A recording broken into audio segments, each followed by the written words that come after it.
Bonjour, bonjour et bon dimanche à nos téléspectateurs, surtout à Congo Scandinavie TV, la chaîne des références, na PCB Stumbote, merveille na bandeko nyos bazolandangai, bonne année 2020 na bandeko tout bazolandangai, partout dans le monde, na Afrique, na Amérique, na Europe, na Asie, mokili mobimba.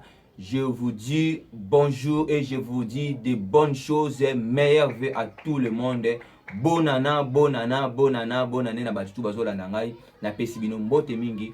L'évangéliste Esaïe Inyangi naza toujours na chaîne na biso année 2021 oyo tobaki tokokota toko te liloba ya Nzambe parce que Dieu nous a dit que non, allez partout dans le monde, faites les nations mes disciples. Dieu nous a donné cet ordre d'aller partout dans le monde. C'est pour cela que nous continuons toujours à faire la Nzambe. Na souhaité biso nyonso ba bonne année, ba merveille année et l'amour na biso nyonso toza la musena mokili oyo Nzambe na lola apambola biso.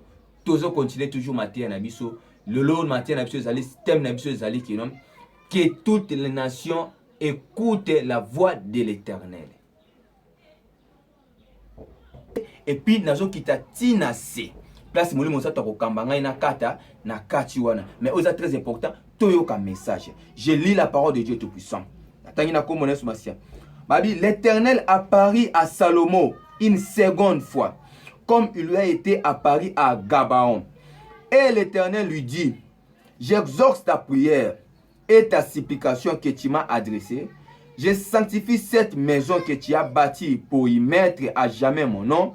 Et j'aurai toujours là mes yeux et mon cœur. Et toi, si tu marches, yoka, place message, écoute ma voix. Il dit à Salomon ceci. Et toi, si tu marches à ma présence maintenant là, à l'obinin, si tu observes mes lois et mes ordonnances, j'établirai pour toujours le trône de ton royaume en Israël, comme je l'ai déclaré à David ton père, en disant: tu ne manqueras jamais d'un successeur sur le trône d'Israël. Tokozanga kate bato bako remplaçanga biso pona kokamba Congo malamu, kokamba Europe malamu, kokamba Afrique mobima malamu, tokozanga bato te bako kokamba mboka malamu lobi. Donc mabota nyonso tout na sena mokili toyoka mongongo na Nzambe. Donc c'est ça notre thème, que toutes les nations écoutent la voix de l'Éternel. Donc mabota nyonso tout na sena mokili toyoka mongongo ya Nzambe parce que notre maître c'est le roi des rois. Notre Seigneur c'est le roi des rois. Notre papa c'est le Dieu tout puissant. Donc nous devons écouter sa voix. Donc nous ne pouvons pas marcher tout le temps non. Il faut alléluia. La Bible dit encore ceci, que toute autorité vient de Dieu. Et ça n'a pas conduit mon côté na sena monkil oyo et routier pa batu na song batu moko songolo. Non, toute autorité vient de Dieu. Oza président de la République, yeba que no bo conduit oza na ngwana oziona pour être un président de la République, non, ça vient de Dieu. Oza DG quelque part dans la société mon compte. Yeba que non, c'est Dieu qui t'a placé. Amen. Ozo kamba batu moko songolo, oh directeur, capitaine de la police, capitaine ya FARDC, capitaine ya boyamon, yeba yango que non, c'est Dieu qui t'a placé à cette place. Yeba yango que non, Nzambe ne muta tuer parce que toute autorité vient de Dieu. Alléluia. Même dans mon canal puissant, voilà ce que David dit ceci. David a dit que non, quand j'étais encore une masse informe dans le sein de ma mère, à Israël, bakesa la Nzambe ke kona bango aniko guma mele, tandenge kande ya Nzambe kitaki. Bazalaki frappé, mabele fonga ba misusu bakoti bakufi. Mais yango yo tozo vivre na kati ya monde atier. Hein? Yango yo tozo mona. Yango yo tozo mona ndaba beta ka bango. Yango pe biso yango tozo mona tozo beta mape. Abini que toutes les nations écoutent la voix de l'Éternel. Boyoka. C'est ce que Dieu m'a parlé, c'est ce que Dieu m'a dit, c'est ce que l'Esprit me dit. Il y en a qui transmettre que le monde entier écoute la voix de l'Éternel. Alléluia. Abi, j'exterminerai Israël du pays que je lui ai donné. Je rejetterai loin de moi la maison que j'ai consacrée. Abi nako tika Israël, nako tika bango nako bwakisa bango, nako rejeter bango na pays on apesi bango. Biso oyo, le monde entier. Nzambe akotika biso na lelo nde tokomi. Tala Europe ndenge ezotongama. Tala Amérique. Tala Asie. tala Afrique du Sud, tala biso Congo le to comme na ba saute mouton.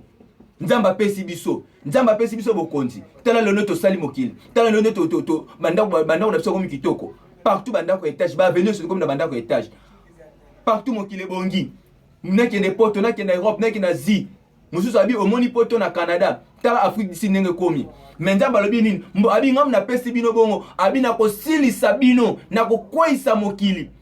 Tant que vous avez servi banzambe mosusu lelo oyo tala même na mokili tala ndeto komi ko sala nzambe ba pasteur bande ko mosusu bazo sala nzambe na ndenge nini pasteur azo ndima ko bénir mibali na mibali ba pamboli pe pasteur koyo otie loboko obondeli po tangi pe passage biblique. Ah, peuple de Dieu, peuple de Dieu, basi na basi babala ni yo pe pasteur koyo otie loboko osambeli po tangi pe verset biblique. Ah non, non, non. Osambeli mbwana mutu azo dima ko bimana muna na ekena na eboele. Non, non, non, non, non, non. Mais ça se passe. C'est un message que Dieu m'a parlé et ça transmet ce message. Alors qui kolele na biso mi na ba année 2020 tolele mi na ba 31 tolele mi ce qu'on a ma ko isa biso voilà la cause. Voilà la cause. Abina ko sili sabini yango mondi ko batu ba komi ko sila. Italie au nombre komi boy, Amérique nombre komi boy. Biso na Congo ba esi biso ke non bazo sala non ba na to sandini pona bana banda ba classe nombre ya maladie bato baza atteint et s'augmenter encore. Voilà, ndamba le baby na ko silisa. Abina ko silisa.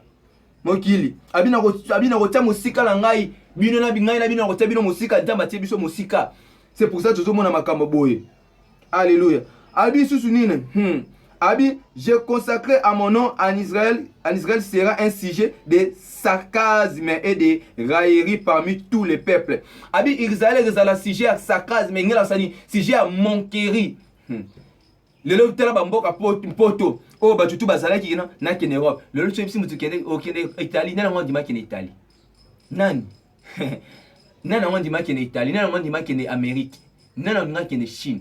Abinini, abina ko sala mboka na bino comme un pays de monkerie. Bat bakum ko se monker na Italie, bat bakum ko se monker na Chine, Amérique, Europe, partout, Afrique, pe aussi. Ni sous bat bakum ko boya. Pour ni bat bakum ko boya. Na kino ko kufa, mais c'est biblique. C'est biblique. Abi le pays sera un sujet de monkerie. Italie comme sujet à monkerie. France comme sujet à monkerie. Canada comme sujet à monkerie. Mokili lolo mboka auto bana ko envier loko ba sujet à monkerie. C'est biblique. Peuple de Dieu, tozonga na makolo ya Nzambe. Nenge David atambusa kimboka malamu. David abande ko tambola. Alléluia. David abande ko tambola ko landisama na mibeko Nzamba abande ko pesa ye. A David abande ko tambola malamu. Alléluia. Akoi atelemi asengi bolimbisi. Akoi atelemi asengi bolimbisi. Alléluia. Abisi suko abisi Salomo boy. Abisi ke otambola malamu ndenge papa na bane ko tambola okozanga successeur te. C'est pour cela David azanga ki successeur te de tanga to tambola. C'est Dieu a appelé David l'homme selon mon cœur parce que à chaque fois que David tombait abane ko telema mbango pona ko ça la prière et la confession ko toubela mabunga na et puis c'est pour ça Dieu lui a appelé l'homme selon mon cœur. Est-ce que aujourd'hui les autorités est-ce que tant bozo sala mabe bozo tsenga nzambe bolimbisi Europe, na Europe, na Afrique, na Asie, na Amérique. Est-ce que tout tambola nenge David a tambola ki David a zanga ki successeur et on t'a matina ki successeur ya malamu c'était quoi? C'était qui plutôt? C'était Salomon. Alléluia. C'est un peu ça. Soto kiti le sousou. Na 6 alobini. Mais si vous vous détournez de moi, vous et vos fils, si vous n'observez pas mes commandements, mes lois que je vous ai prescrites, et si vous allez servir d'autres dieux et vous prosternez devant eux, j'exterminerai Israël du pays que je lui ai donné. Je rejetterai loin de moi la maison que j'ai consacrée à mon nom. Alors, nini, abi, mais si vous détournez de moi, et vous et vos fils, abi, ceux qui boko baluke la ngai, ceux qui kobaluke la nzambe zanin, et attends, ceux qui okoboya li lobanaye. Alléluia. Ceux qui tokoboya li lobanaye. Alors bino pe bana na bino soki toko boya ko ilanda liloba na ye abina ko balu abina ko détourner na ko pesa bino pe mokongo bien voilà bien aimé. La Bible dit que non abini sans moi vous ne pouvez rien faire. Maintenant si Dieu aujourd'hui a pêché mon Congo okozala wapi. C'est ce qui se passe maintenant. Dieu a tali makondi ya biso ya mboka. Lobi vos filles, et plutôt vos fils, vous et vos fils. Ceux qui vous pessinga mokombo boy kotamba bi, c'est clair la parole de Dieu. Lisez ça. Seigneur, aie pitié de nous. Na me yoka Congo mawa, yoka Europe mawa, yoka Afrique mawa, yoka Asie mawa, yoka plutôt Amérique mawa, yoka mokili mobimba mawa, Yesu Masia kotika biso boete. Seigneur, aie pitié de nous. Abi, si vous allez servir d'autres dieux, abi se bako osala banzambe mosusu lelo tala, mokili mobimba bat bokseli banzamba bikeko.